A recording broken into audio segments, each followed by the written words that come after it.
என் மகள் வீட்டுக்கு ஒரே பெண்ணு. சோம்பேறி பழக்கம் இருந்ததால் நான் அவரை பாதுகாப்பாக நல்ல வழியில் வளர்க்க நினைத்தேன்.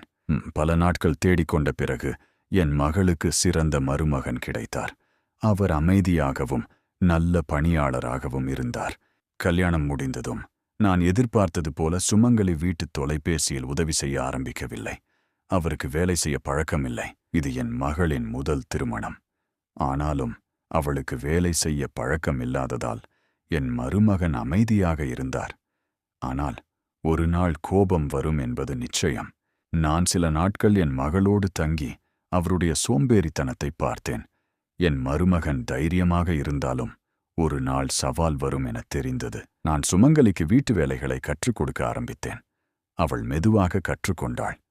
இது எனக்கு சந்தோஷம் தரியது. இரவு உணவு நேரத்தில் மருமகன் மிக கவனமாக நடந்தார். அவன் கால் என் காலோடு நெருக்கமாக இருந்தது. இதனால் என் மகளின் கற்றுக்கொள்வது தெளிவாக தெரிந்தது.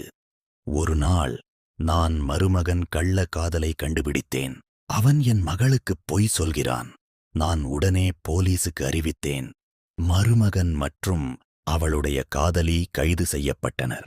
என் மகள் பாதுகாப்பாக சந்தோஷமாக வாழ ஆரம்பித்தார். இப்போ என் மகள் நல்ல வாழ்க்கையில் இருக்கிறார்.